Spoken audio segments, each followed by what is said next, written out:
Hello friends, so again we are back with our Sociology PYQ 2022. So this is the question, discuss various theoretical perspective on family के बारे में पूछा है, क्या क्या different theoretical perspective है. ठीक है, तो पहला हम लोग देख रहे थे स्ट्रक्चर फंक्शनलिज्म. इसको किसने दिया है? दिस इज एक्चुअली एमाइल डर्कहाम के बारे में कहा जाता है और टैलकोट पॉटसन के बारे में है कि ये लोग बात की है स्ट्रक्चर फंक्शनलिज्म के बारे में. इनका क्या कहना है कि फैमिली एक तरीका का सोशल इंस्टीट्यूशन है जहाँ से हमारा प्राइमरी सोशलाइजेशन फ्लो होता है. ठीक है, अभी एक तो आप कह सकते हो कि जैसे एमाइल डर्कहाम सभी चीज़ में पॉजिटिव देखते हैं. ठीक है, तो consider family as a pivotal role in maintaining social order. एक सोशल ऑर्डर को मेंटेन करने के लिए फैमिली का हम लोग का होना बहुत इंपॉर्टेंट है. ठीक है, ठीक है. और डर्कहाम का क्या कहना है कि फैमिली क्या काम करता है ना कि सोसाइटल वैल्यूज़, ठीक है, और ये सब ट्रांसमिट करता है एक जनरेशन से दूसरे जनरेशन में. पार्सन का क्या कहना है? पार्सन कहते हैं, एक मिनट कलर चेंज कर लूँ. पार्सल्स कहते हैं कि हमारा फैमिली काम करता है प्राइमरी सोशलाइजेशन और इमोशनल सपोर्ट की तरह काम करता है फैमिली. ठीक है, अब इंडियन पर्सपेक्टिव में भी देख लेते हैं. अगर एक फैमिली के बारे में पूछा हुआ है तो ऐसा नहीं कि आपको सिर्फ वेस्टर्न के बारे में डालना है, तो इंडियन पर्सपेक्टिव भी देख लेते हैं कौन से थियोरिस्ट ने क्या कहा. तो एम एस श्रीनिवास का पहले आ जाता है, उन्होंने ज्वाइंट फैमिली के बारे में कहा है. ठीक है, तो यह कहते हैं ना कि ज्वाइंट फैमिली और फैमिली क्या करता है, प्रमोट करता है सोशल कोहेजन को, प्रमोट करता है इकोनॉमिक कोऑपरेशन को, प्रमोट करता है with in the Indian community. पहले हम लोग ने देखा स्ट्रक्चर फंक्शनलिज्म, उसमें हम लोगों ने देखा क्या पार्सन्स और एमाइल डर्कहाम इनका क्या कहना है कि फैमिली पिवटल रोल है सोशल ऑर्डर को मेंटेन करने के लिए, और ये क्या करता है कि ट्रांसमिट करता है सोशल वैल्यूज ट्रांसमिट करता है और प्राइमरी सोशलाइजेशन करता है और इमोशनल सपोर्ट भी करता है. ठीक है, और हम लोग के इंडियन पर्सपेक्टिव में कौन है? एम एन श्रीनिवास जी है. उनका क्या कहना है कि ज्वाइंट फैमिली का क्या करता है, ज्वाइंट फैमिली के बारे में उन्होंने पढ़ा है. उनका क्या कहना है कि सोशल कोहेजन मेंटेन करता है, इकोनॉमिक कोऑपरेशन मेंटेन करता है इंडियन कम्युनिटीज में. ठीक है, अब आ जाओ कॉन्फ्लिक्ट थ्योरी के बारे में देख लेते हैं. कॉन्फ्लिक्ट थ्योरी का किसने दिया है? तो कार्ल मार्क्स और फ्रेडरिक एंगल का ये कंसेप्ट है. ठीक है, उन्होंने ये कहा कि फैमिली एक साइट है, एक जगह है जहाँ पे हम लोग का क्लास स्ट्रगल मेंटेन होता है, क्लास स्ट्रगल दिखता है. ठीक है, क्लास स्ट्रगल किस चीज़ में? तो power in and power in balance. ठीक है, अब एक चीज़ मान के चलो कि क्लास स्ट्रगल क्या हो गया कि एक भाई कमा रहा है बहुत है 1 लाख रुपए पर मंथ, एक भाई कमा रहा है ओनली 10,000 पर मंथ. ठीक है, तो इसमें क्या हो जाएगा ना कि एक और दूसरे के बीच में क्लास स्ट्रगल का भेदभाव रहेगा. ठीक है, पावर इम्बैलेंस मतलब क्या हो गया कि अब देख लो यहाँ पे वुमेन का क्या रोल है और मेन का क्या रोल है, इसके बीच में जो पावर इनइक्वालिटी आता है वो भी एक चीज़ है यहाँ पे. तो इनका ये कहना है कि फैमिली एक तरीके का ना बाउंड बना देता है, इमोशनल बॉन्डेज बना देता है, लोग को परपेचुएट करता है कि प्राइवेट प्रॉपर्टी जितना एक्वायर कर सके हम लोग, और सोशल इनइक्वालिटी परपेचुएट करता है. प्राइवेट प्रॉपर्टी मतलब लोग चाहते हैं कि हम ज़्यादा से ज़्यादा प्राइवेट प्रॉपर्टी इकट्ठा करके रखें ताकि हम लोग का पैसा आते रहे और लाइक इकोनॉमिक डेवलपमेंट होते रहे. ठीक है, लेकिन इनका मेन ये कहना है ना कि सोशल इनइक्वालिटी प्रमोट करता है क्या? फैमिली सोशल इनइक्वालिटी प्रमोट करता है. ठीक है, अब आ जाओ इंडियन पर्सपेक्टिव में भी देख लेते हैं. इंडियन पर्सपेक्टिव में के एम कपाड़िया जी हैं. ठीक है, आपको नाम क्या क्या याद होगा? शुरुआत से हम लोग देख लेते हैं, नाम 2 बार पढ़ लेते हैं. डर्कहाम पढ़ लिए, टैलकोट पॉटसन पढ़ लिए, एम एस श्रीनिवास पढ़ लिए, फ्रेडरिक एंगल पढ़ लिए और कार्ल मार्क्स पढ़ लिया. अब हम लोग देख रहे हैं के एम कपाड़िया जी. इन्होंने ये कहा ना कि ये फैमिली को किस रिस्पेक्ट में पढ़े हैं. इनका क्या कहना है कि इंडस्ट्रियलाइजेशन, ठीक है, मतलब क्या इफेक्ट हुआ इंडियन फैमिलीज पे, इंडस्ट्रियलाइजेशन क्या इम्पैक्ट हुआ. ठीक है, how capitalism emerged, disrupted traditional family structure and gave rise to new power structure. अब आप देख लो कि इंडस्ट्रियलाइजेशन हुआ हमारा. ठीक है, अब इंडस्ट्रियलाइजेशन हुआ. ठीक है, अब एक मिनट, इंडस्ट्रियलाइजेशन हुआ. ठीक है, अब यहाँ पे क्या हुआ कि लोग माइग्रेट करना शुरू कर दिए, यहाँ लोग अपने घर से निकल के जाने लगे. अब यहाँ पे जो रूरल एरिया था उसमें सिर्फ बचे कौन, मतलब पेरेंट्स बचे और पेरेंट्स बच रहे. ठीक है, तो यहाँ पे और ये जो नया घर बन रहा है उसमें एक लाइक मेल मेंबर होगा, एक फीमेल होगी, उनके चिल्ड्रन होंगे. ठीक है, तो इस घर का जो रिस्पॉन्सिबिलिटी हुआ ना तो इन पे आ जाता है, इस मेल मेंबर पे, यस फीमेल पे आ जाता है. ठीक है, तो यहाँ पे जितना रोल जो था ना डिवाइड हो गया. अब यहाँ पे जो थे हमारे बूढ़े जो थे वो पहले क्या होता था कि फुल फैमिली को सपोर्ट करते थे, फुल फैमिली पे उनका वो चलता था कि किस तरीका से आपको वो करना है, कैसे रहना है. ठीक है, तो अब ऐसा रहा नहीं. समझ रहे हो आप? मतलब क्या होगा कि रोल डिफाइन हो गया, रोल चेंज होना शुरू हो गया. अब यहाँ पे नया घर लिया उन्होंने बाहर में, तो वहाँ पे उनका देखभाल करना किसका जिम्मेवारी हो गया? जो लड़का शिफ्ट हुआ है उसका जिम्मेवारी हो गया. ठीक है, hope I am clear with this. ठीक है, अभी आप देखो यहाँ पे क्या है कि जैसे इन्होंने ये कहा, के एम कपाड़िया जी ने कहा कि कैपिटलिज्म इमर्ज हुआ कैसे. तो कैपिटलिज्म इमर्ज हुआ हमारे इंडस्ट्रियलाइजेशन से, और इंडस्ट्रियलाइजेशन की वजह से हमारा पावर डायनेमिक्स चेंज हो गया है हमारे ट्रेडिशनल फैमिली सोसाइटी में. ठीक है, अभी आ जाओ दूसरा पर्सपेक्टिव देख लेते हैं. तो सिंबॉलिक इंट्रैक्शनिज्म का पर्सपेक्टिव देखते हैं. सिंबॉलिक इंट्रैक्शनिज्म जब भी आए तो आपको ये समझना है कि जीएच मीड इनको देखे हैं, माइक्रो लेवल पे देखे हैं. माइक्रो लेवल मतलब हो गया हमारा इंडिविजुअल के लेवल पे देखें कि किस तरीका का इंडिविजुअल पे इम्पैक्ट होता है। तो आप लोग देख रहे हैं यहाँ पे माइक्रो लेवल इंट्रैक्शन है, एक वर्ड जरूर डाल देना इसमें, GH मीड ने ये थ्योरी दिया है, ठीक है। इसमें ये देखा है इन्होंने कि this perspective emphasise role of symbols and meaning in constructing family identicals, ठीक है, आइडेंटिटीज, ठीक है। अब आ जाओ इंडियन पर्सपेक्टिव में देख लेते कौन है, तो AM शाह जी हैं हमारे, ठीक है। AM शाह जी इन्होंने ये कहा है कि क्या क्या पहले स्टडी का क्या है कि complexity of kinship and family structure in rural India, मतलब कि रूरल इंडिया में किनशिप और जो फैमिली स्ट्रक्चर है ना उसका क्या कॉम्प्लेक्सिटीज है, क्या क्या उसमें इश्यूज आते हैं। तो पहले इन्होंने ये देखा कि जो भी रिचुअल्स होते हैं ना और भी जो भी सिम्बॉल्स होते हैं वो कैसे मेंटेन करते हैं सोशल कोहेजन को। अब एक चीज देख लो, रिचुअल और मतलब जो भी सिम्बॉल्स है कैसे मेंटेन करते हैं। अब इंडस्ट्रियलाइजेशन हुआ, एक बच्चा, एक जो बेटा था उनका बाहर चला गया पढ़ने के लिए या फिर जॉब करने के लिए। जब भी कुछ रिचुअल होता है तो वापस लोग आते हैं, जो भी पूजा होता है या फिर कोई भी फैमिली मीटिंग या गैदरिंग होता है तो लोग आते हैं वापस। तो एक तरीका का आप देख रहे हैं ना कि एक रिचुअल या फिर सिम्बॉल्स किस तरीका से कंट्रीब्यूट करता है सोशल कोहेजन को मेंटेन करने के लिए, ठीक है। AM शाह जी का ये कहना है। अब आज हम लोग चौथे पे आ गए, सोशल एक्सचेंज थ्योरी पे आ गए। अभी तक हम लोगों ने क्या क्या पढ़ लिया, पहला तो हम लोगों ने पढ़ा स्ट्रक्चर फंक्शनलिज्म पढ़ लिया, ऐसे रिवीजन करेंगे। दूसरा पढ़ लिया कॉन्फ्लिक्ट पढ़ लिया। स्ट्रक्चर फंक्शनलिज्म में आपने पढ़ा किनको, एमाइल डर्कहाइम को पढ़ा, और यहाँ पे किसको पढ़ा, एमाइल डर्कहाइम को पढ़ा, और यहाँ पे पढ़ा टारगेट पार्सन्स को पढ़ा आपने। उसके बाद GH फिर कॉन्फ्लिक्ट में पढ़ा आपने मार्क्स को पढ़ा और फ्रेडरिक एंगल को पढ़ा। उसके बाद हम लोग सिंबॉलिक इंटरेक्शनिज्म पे आ गए तो GH मीड को पढ़ लिया हम लोगों ने। उसके बाद एक हाँ ठीक है, यहाँ तक पढ़ा है हम लोगों ने। अभी आ जाओ दूसरा, सोशल एक्सचेंज थ्योरी।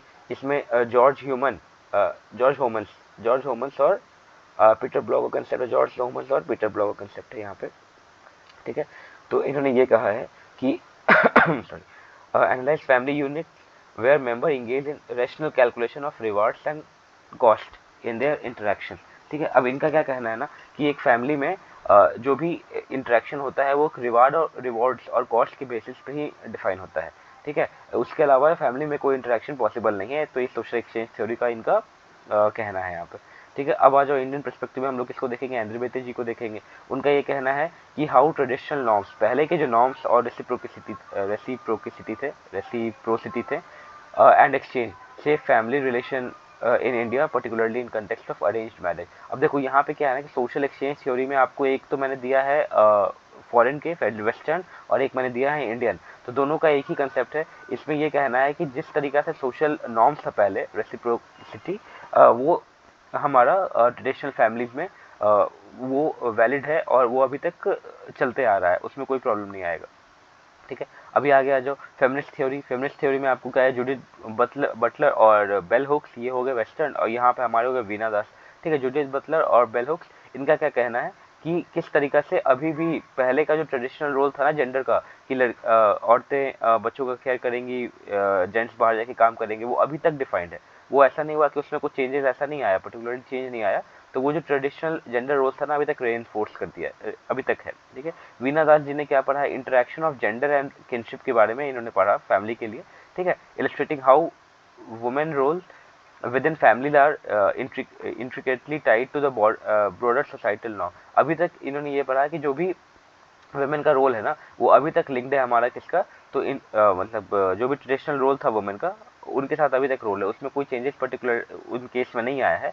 तो इस चीज़ का उन्होंने पढ़ा है। ये फेमिनिस्ट थ्योरिस्ट है हमारे। कौन कौन से हो गए, जूडिथ बटलर हो गए, और कौन हुए, बेल हुक्स हो गए, और यहाँ पे हमारे वीना दास हो गए, ठीक है। ट्रेडिशनल जेंडर रोल्स था ना अभी तक डिफाइंड है। अभी हम लोग इसको अच्छे से रिवाइज करेंगे, 2-3 बार पढ़ेंगे तो ये अपने आप याद हो जाएगा, ये टॉपिक ही क्लियर हो जाएगा। पोस्ट मॉडर्निज्म का बात है। पोस्ट मॉडर्निज्म मतलब क्या होगा कि जिस तरीका का अभी ये लोग एक्चुअल में कंटेम्प्रेरी फैमिली बॉन्ड्स के बारे में पढ़ते हैं, किस तरीके का बॉन्ड अभी है हमारे सोसाइटी में, उसके बारे में ये लोग पढ़ाई करते हैं, ठीक है। इन्होंने ये कहा ना कि चैलेंज किया ट्रेडिशनल फैमिली के भी जो ट्रेडिशन थे, challenge traditional family definition due to changing family structure. अब फैमिली स्ट्रक्चर में भी बदलाव आ रहा है। फैमिली स्ट्रक्चर में बदलाव आने का मतलब एक तो पहले जिस तरीका से डेवलपमेंट हो रहा है उस फेज में हमारा जो लाइक बर्थ रेट है वो बहुत डिक्लाइन हो गया है। बर्थ रेट डिक्लाइन होने का रीज़न है हमारा इंडस्ट्रियलाइजेशन भी एक रीज़न है, जिसकी वजह से लोग बाहर जाके काम कर रहे हैं। बाहर जाके काम करने के बाद एक तो लाइक आप देखो कॉस्ट ऑफ लिविंग बढ़ गया है। कॉस्ट ऑफ लिविंग बढ़ने से क्या होता है ना कि लोग सस्टेन नहीं कर पाएंगे, तो लाइक बेबी होने के बाद भी थोड़ा प्रॉब्लम होगा, तो फैमिली स्ट्रक्चर में चेंजेस आ रहा है। लोग अभी अर्बनाइजेशन बहुत ज़्यादा जल्दी हो रहा है, जिसकी वजह से लोग अभी ट्रेडिशनल जगह से निकल रहे हैं। निकलने के बाद नया जगह पे सेटल करते हैं। नए जगह पे सेटल करने के बाद वहाँ पे जो भी कल्चर में एसिमिलेट होते हैं, होमोजेनाइज होते हैं, बहुत सारे कल्चर हैं वहाँ पे, ठीक है। तो और भी बहुत सारे रीजन, जैसे डिजिटल मीडिया भी एक रीजन है फैमिली स्ट्रक्चर को चेंज करने के लिए। अभी लोग दिन भर अपने मोबाइल में भी बिजी रहते हैं, डिनर टेबल पर भी बात नहीं कर रहे हैं, ठीक है। तो बहुत सारा ऐसा चेंज है जो हमारा लाइक प्रॉब्लम क्रिएट कर रहा है फैमिली के स्ट्रक्चर में, ठीक है। तो इनका ये कहना है। अब किसने पढ़ा है पहले ये देख लो, जिगमंड ज़िगमंड बॉमन। अब ये देखो यहाँ पे क्या है ना कि हम लोग को ये ध्यान रखना होगा कि किस तरीका से हम लोग इसको वो करते हैं, लाइक सॉरी एक मिनट, हाँ किस तरीके से नाम याद रहता है, ये बहुत बड़ा चैलेंज है। अब इस चैलेंज को दूर करने के लिए क्या है, तो पहले हम लोग ने क्या किया कि ये याद रखना है कि किसने है, तो लिगमट बॉमन, ठीक है। लिगमट बॉमन का यहाँ पे नाम आता है। लिगमट बॉमन किस लिए है, तो ये हमारे ये देखते हैं कि फ्लूइडिटी और fragility of contemporary family bond. अब इनका ये कहना है कि किस तरीका का हम लोग का किस तरीके का अभी जो कंटेम्प्रेरी फैमिली में ना क्या चेंजेस आ रहा है, किस तरीके का फ्लूइडिटी है, किस तरीके से लोग एक दूसरे, फ्लूइडिटी मतलब क्या होगा ना कि कोई प्रॉब्लम नहीं है एक दूसरे से अपनी बातों को एक्सचेंज करने में, ठीक है। और ये हो गया। और फिर किस तरीके का फ्रेजिलिटी मतलब क्या हो गया कि किस तरीके का इशू है, किस तरीके के लाइक जो भी बॉन्ड है ना हमारा वो कितना परफेक्ट है, किस तरीके का हम लोग एक दूसरे पर डिपेंडेंट है किस तरीके से, ठीक है। अब इंडियन पर्सपेक्टिव में कौन है, तो इंडियन पर्सपेक्टिव में हमारे राधिका कपूर है। उन्होंने डायनेमिक्स इन अर्बन इंडिया के बारे में पढ़ा, changing dynamics in urban India. फिर how reflecting how globalisation and modernisation influence the familial relationship. इनका ये कहना है कि किस तरीके से ग्लोबलाइजेशन और मॉडर्नाइजेशन ने ना फैमिली के स्ट्रक्चर को चेंज किया है, फैमिलियल रिलेशनशिप को चेंज किया। तो ये हमारे कौन हो गए, कौन, ये हमारे हो गए हमारे पोस्ट मॉडर्निज्म। अब देख लो हम लोगों ने यहाँ पे कितना पढ़ा, हम लोगों ने यहाँ पे पढ़ा टोटल 6 पढ़ा ना यहाँ पे थियोरेटिकल पर्सपेक्टिव। अब एक बार अपने से रिवाइज कर लेते हैं। अपने से रिवाइज करने से क्या होता है ना कि आपको नाम याद रहेगा। नाम मैं 2 बार रिवाइज करवाऊंगा। पहला हम लोगों ने स्ट्रक्चर फंक्शनलिज्म पढ़ा, उसमें आपने पढ़ा क्या, एक तो पढ़ा एमिल डर्कहम के बारे में, जिन्होंने ये कहा कि सोसाइटल नॉर्म्स को फुलफिल करने के लिए सोसाइटी का फैमिली का होना बहुत जरूरी है सोशलाइजेशन के लिए। और पढ़ा हम लोगों ने टारगेट पर्सन, उन्होंने ये कहा है कि प्राइमरी सोशलाइजेशन के बारे में उन्होंने बात किया है, ठीक है। और उसके बाद हम लोग आ जाए कन्फ्लिक्ट पे। कन्फ्लिक्ट पे हमारे कौन है, कार्ल मार्क्स जी हैं। कार्ल मार्क्स और फ्रेडरिक एंगल, उन्होंने ये कहा कि एक फैमिली क्या हो गया है ना, एक जरिया बन गया क्लास स्ट्रगल और पावर डिवाइड का, ठीक है।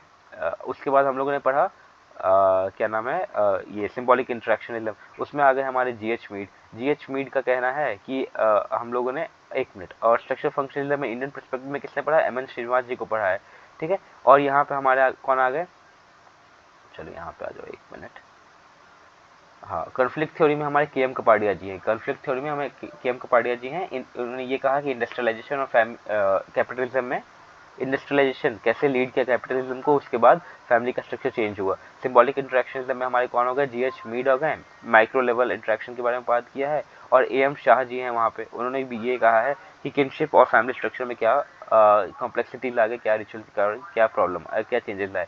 सोशल एक्सचेंज थ्योरी में हमारे जॉर्ज होमन्स और पीटर ब्लॉक का कंसेप्ट आता है, ठीक है। इसी तरीके से आप देख लो फेमिनिस्ट में आ गए जूडिथ बटलर, बेल हुक्स, और इंडियन में वीना दास। पोस्ट मॉडर्निज्म में हमारे आगे जिगबर्ट बॉमन, फ्रेजिलिटी और फ्लूइडिटी के बारे में बताया उन्होंने। राधिका चोपड़ा जी आ गए हमारे इंडियन पर्सपेक्टिव में ग्लोबलाइजेशन और मॉडर्नाइजेशन का क्या इफेक्ट हुआ फैमिली के स्ट्रक्चर पे, ठीक है। अब यहाँ पे आपके सामने एक बहुत ही सुंदर सा एक प्रेजेंटेशन टाइप का, प्रेजेंटेशन तो नहीं इन द सेंस, आप ये देख लो कि आपके सामने छोटा सा एक कॉन्सेप्ट एक टेबल फॉर्मेट में हम लोगों ने क्रिएट किया है, ताकि आपको बार बार फैमिली के जो भी थियोरेटिकल पर्सपेक्टिव है ना उस पर चेंजेस, उस पर दिक्कत ना है। और ये देख सकते हैं, ये है ना जितने भी सोशलॉजिस्ट हैं उनका मेजर वर्क जो है, इंडियन का भी इंक्लूड किया मैंने यहाँ पे, और उनका क्या रिलेवेंस है फैमिली के लाइक स्टडीज़ में, और उनका काम का नाम मतलब काम का डेफिनेशन, और यहाँ पे आपका नाम यहाँ पे दिया गया है, ठीक है। तो एक ही जगह पे आपको सब कुछ मिल जाएगा फैमिली के लिए, ठीक है। एक बार मैं बता दूँ किस तरीके से देखना है इसको, तो फिर ये आसानी होगा, ठीक ना। चलो जल्दी से देख लेते हैं। पहला तो हो गया कि पर्सपेक्टिव क्या क्या है फैमिली पे। तो पहला हम लोगों ने स्ट्रक्चर फंक्शनलिज्म देखा, उसमें कौन आ गया, एमल डर्कहाइम आ गए, ठीक है। यहाँ पे दिख रहा है ना एमल डर्कहाइम, उस ओके चलो इन्होंने ये कहा कि फैमिली क्या करता है, ट्रांसमिट करता है कल्चर वैल्यूज़। जल्दी से पेन चेंज करके 2 मिनट में याद कर लेंगे। फैमिली ट्रांसमिट करता है कल्चर वैल्यूज़। टैलकोट पर्सन ने कहा कि प्राइमरी सोशलाइजेशन में मदद करता है और अडल्ट के पर्सनालिटी को स्टेबलाइज करने में मदद करता है। अडल्ट की पर्सनालिटी को स्टेबलाइज करना मतलब कि किसी बच्चे को अच्छा चीज़ सिखाना। अब टैलकोट पर्सन का 2 चीज़ याद रहेगा, प्राइमरी सोशलाइजेशन और अडल्ट पर्सनैलिटी स्टेबलाइजेशन। ठीक है, adult personality stabilisation. Indian view point में कौन आ जाएंगे, एम एन श्रीनिवास जी आ जाएंगे। उनका भी फंक्शनल रोल बताया उन्होंने, ज्वाइंट फैमिली के बारे में बताया है। ठीक है, क्या करता है, सोशल कोहेजन मेंटेन करता है, इकोनॉमिक कोऑपरेशन करता है। ठीक है, कॉन्फ्लिक्ट थ्योरिस्ट में कौन आ जाएंगे, हमारे कार्ल मार्क्स जी आ गए। इन्होंने ये कहा कि फैमिली क्या करता है, क्लास बेस्ड इनइक्वलिटी को परपेचुएट करता है, कि क्लास बेस्ड इनइक्वलिटी। ठीक है, फ्रेडरिक एंगल का ये कहना है कि मेंटेन प्राइवेट प्रॉपर्टी पे भी ज़्यादा फोकस करता है फैमिली। ठीक है, अब हमारे इंडियन पर्सपेक्टिव में कौन आ जाएंगे, के एम कपाड़िया जी आ गए। किसके, कार्ल मार्क्स कॉन्फ्लिक्ट थ्योरिस्ट में। उनका ये कहना है इंडस्ट्रियलाइजेशन का क्या इम्पैक्ट हुआ हमारी इंडियन फैमिली पे। ठीक है, अब सिंबॉलिक इंटरेक्शनिज्म पे आ जाओ, George G H. Mead. Micro level interactionism, symbol और मीनिंग कैसे अटैच करते हैं लोग अपने फैमिली आइडेंटिटीज को मेंटेन करने के लिए। एम शाह जी का कहना है how symbols and ritual contribute to maintaining kinship relationship. ठीक है, अब आ जाओ सोशल एक्सचेंज थ्योरी पे, जॉर्ज होमन्स कौन है, सोशल एक्सचेंज थ्योरी। उनका ये कहना है कि family interactions are based on rational calculation and reward and cost. उनका ये कहना है कि जो भी हमारे फैमिली में इंटरेक्शन हो रहा है ना, वो सभी रिवॉर्ड्स और कॉस्ट के बेनिफिट या उसके ऊपर ही बेस्ड है, ऐसे फिर कुछ नहीं है। ठीक है, रिवॉर्ड और कॉस्ट पे सब कुछ बेस्ड है, कि आप अच्छा पापा के साथ अच्छा इंटरेक्शन करोगे तो उनका आपको सपोर्ट रहेगा, गलत तरीका से बात करोगे फिर वो डांटेंगे। ठीक है, तो सब कुछ रिवॉर्ड और कॉस्ट के ऊपर बेस्ड है। ठीक है, एंड्रे बेतिका का कंसेप्ट है इसमें रेसिप्रोसिटी और एक्सचेंज इन इंडियन फैमिली के बारे में इन्होंने बात किया, रेसिप्रोसिटी और एक्सचेंज इन इंडियन फैमिली। ठीक है, फेमिनिस्ट में आ जाएंगे जूडिथ बटलर। उन्होंने ये कहा कि अभी तक जेंडर के जो इनइक्वलिटीज था ना वो रेनफोर्स कर दिया है। ठीक है, और अभी तक हम लोग जेंडर इनइक्वलिटीज को और परपेचुएट कर रहे हैं। बेल हुक्स भी वहाँ पे आ रही हैं। और यहाँ पे फेमिनिस्ट थ्योरी में हमारे वीना दास जी हैं। वीना दास ने ये कहा कि interaction of gender norms and kinship. ठीक है, अभी तक वुमेन का वही हाल है जो पहले था, फैमिली में कुछ ज़्यादा चेंज नहीं आया है। पोस्ट मॉडर्निज्म में हमारे आगे लिगबर्ट बॉमन आ जाते हैं। लिगबर्ट बॉमन ने ये कहा कि किस तरीका से हमारा ट्रेडिशनल फैमिली के स्ट्रक्चर को चैलेंज किया उन्होंने, और जो भी न्यू अभी डिफिनेशन आ रहा है, जो भी न्यू अभी फ्रेजिलिटी और फ्लूइडिटी है, उसको देखा कि किस तरीके से इम्पैक्ट कर रहा है हमारे कंटेम्प्रेरी सोसाइटी को। चेंजिंग स्ट्रक्चर के बारे में उन्होंने बात किया, किस तरीके से हमारा स्ट्रक्चर चेंज हो रहा है, अभी सेम रहा नहीं, फैमिली के स्ट्रक्चर में बहुत ही बदलाव आ रहा है। और इसको किसने पढ़ा है, राधिका चोपड़ा जी ने पढ़ा है। उन्होंने ये कहा कि ग्लोबलाइजेशन और मॉडर्नाइजेशन का क्या इफेक्ट पड़ेगा हमारे सोसाइटी पे, ग्लोबलाइजेशन और मॉडर्नाइजेशन का क्या इम्पैक्ट पड़ेगा हमारी सोसाइटी पे। अब ये देखो, जल्दी से काम देख लेते हैं। एमएल डरकheim का काम है elementary form of religious life. ठीक है, इसमें ये कहा है सोशल कोहेजन का बात किया है, कल्चर वैल्यू कैसे स्प्रेड होते हैं हमारे फैमिलीज में। ठीक है, टैलकोट पार्सन द सोशल सिस्टम, बार बार पढ़ लेना, सोशल सिस्टम किसने दिया, टैलकोट पार्सन, पर्सनैलिटी स्टेबलाइजेशन और फैमिली सोशलाइजेशन। फ्रेडरिक एंगल का है the origin of family private, इतना तो याद नहीं होगा लेकिन ये सामने में है, आपको याद हो जाए तो ज़्यादा अच्छा है। हिस्टोरिकल डेवलपमेंट, प्राइवेट प्रॉपर्टी को इनरिच करने के लिए, प्राइवेट प्रॉपर्टी को गेन करने के लिए हमारा फैमिली वो होता है, लाइक फैमिली स्ट्रक्चर उस तरीके से डिफाइंड है, क्लास बेस्ड अभी भी इनइक्वलिटीज आ रहा है। G H. Mead, mind self society, ये तो पकड़ डालना है। इन्होंने ये कहा है कि micro level interaction, symbolic interactionism. George Herbert बोमन, इनका ये कहना है सोशल एक्सचेंज थ्योरी के बारे में उन्होंने बात किया है, रैशनल कैलकुलेशन पे बात करते हैं, रिवॉर्ड्स पे बात करते हैं, रिवॉर्ड्स और कॉस्ट पे बात किया इन्होंने। पीटर ब्लॉक, इनका भी ये सोशल एक्सचेंज थ्योरी का बात है। ठीक है, इन्होंने ये कहा है इंटरपर्सनल रिलेशनशिप के बारे में बात किया, challenge the traditional gender roles norms के बारे में बात किया है। ये तो जूडिथ बटलर जी ने बात किया है, फेमिनिस्ट थ्योरी है।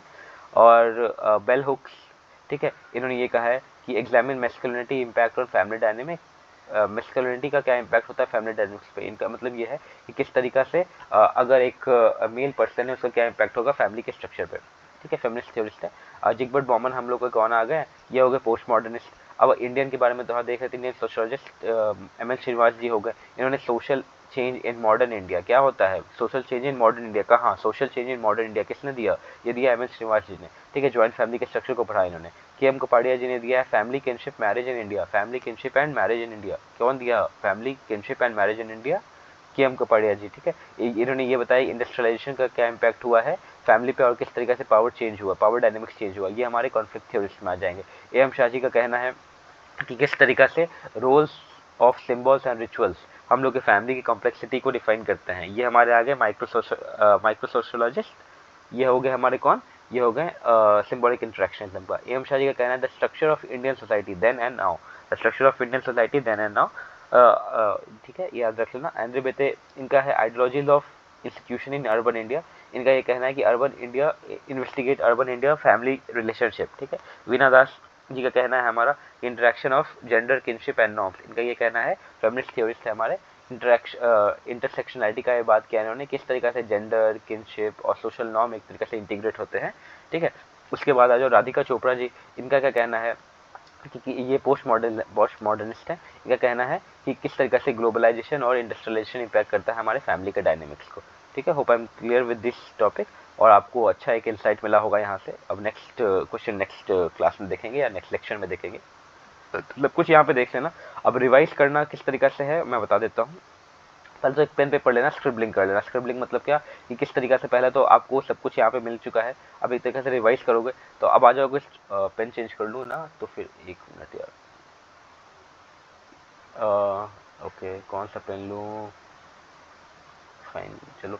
स्ट्रक्चर फंक्शनलिज्म के बारे में देख लेंगे तो कौन आते हैं हमारे, पहले तो आ जाएंगे इमाइल डर्कहाइम और टैलकट पर्सन। इमाइल डर्कहाइम का कहना है कि ट्रांसमिट करता है social value, Talcott Parsons primary socialisation और अडल्ट पर्सनैलिटी, ठीक है। अब आ जाओ कॉन्फ्लिक्ट थ्योरी। मार्क्स का क्या कहना है कि अभी तक क्लास परपेचुएट कर रहा है, क्लास बेस्ड इनइक्वलिटी परपेचुएट करेगा। फ्रेडरिक एंगल का कहना है कि प्राइवेट प्रॉपर्टी के बारे में फैमिली बताता है। के.एम. कपाड़िया जी हमारे कॉन्फ्लिक्ट थ्योरिस्ट हैं, उनका ये कहना है इंडस्ट्रियलाइजेशन का क्या इम्पैक्ट हुआ हमारे फैमिली सोसाइटी पे। के.एम. कपाड़िया के एम कपाड़िया कॉन्फ्लिक्ट और क्या इम्पैक्ट हुआ इंडस्ट्रियलाइजेशन का। एम एन श्रीनिवास जी का बात, इन्होंने सोशल ज्वाइंट फैमिली के बारे में पढ़ा है, ठीक है। Symbolic interaction G H Mead है, micro level interaction A M Shah भी यहाँ पे आ जाते हैं। Social exchange theory George Homans है, किस तरीका का इंट्रैक्शन के फैमिली इंट्रैक्शन में रिवॉर्ड एंड कॉस्ट का बात किया उन्होंने। और यहाँ पे कौन आते हैं हमारे, एंड्रे बेते जी का बात है, उन्होंने रेसिप्रोसिटी और एक्सचेंज थ्योरी फैमिली के बारे में बताया। फेमिनिस्ट थ्योरी में जूडिथ बटलर आ गए, बेल हैनोक्स आ गए। अभी तक जेंडर इनइक्वलिटी के बारे में फैमिली में चल ही रहा है बात। और वीना दास जी ने भी कहा है जेंडर नॉर्म्स और किनशिप किस तरीके से इंटरसेक्शनैलिटी का कॉन्सेप्ट दिया है, सभी एक तरीका सेलिंग है। पोस्ट मॉडर्निज्म में हमारे जिगमंड बॉमन आ गए, ठीक है। उन्होंने चैलेंज किया हमारे ट्रेडिशनल फैमिली स्ट्रक्चर को। उन्होंने ये कहा कि अभी किस तरीके से फ्रेजाइल और फ्लूडिटी है हमारी सोसाइटी में, किस तरीके का चेंजेस ला रहा है, फैमिली का स्ट्रक्चर चेंज हो गया कम्प्लीटली। राधिका कपूर जी ने कहा कि ग्लोबलाइजेशन और मॉडर्नाइजेशन का क्या इम्पैक्ट हुआ हमारे इंडियन फैमिली स्ट्रक्चर में। Hope I am clear with all this thing. आज हम लोग यही पे एंड करेंगे। आपको आई गेस समझ में आ गया होगा सब कुछ। यहाँ से हम लोगों ने स्टार्ट किया था, बहुत ज़्यादा वो हो गया, बट हाँ मैचड अप चीज़ ही कभी कभी अच्छी होती है। Discuss various theoretical perspective on family. आप टेलीग्राम ग्रुप ज्वाइन कर लेंगे तो आपको नोट्स वहाँ मिल जाएगा। Thank you so much.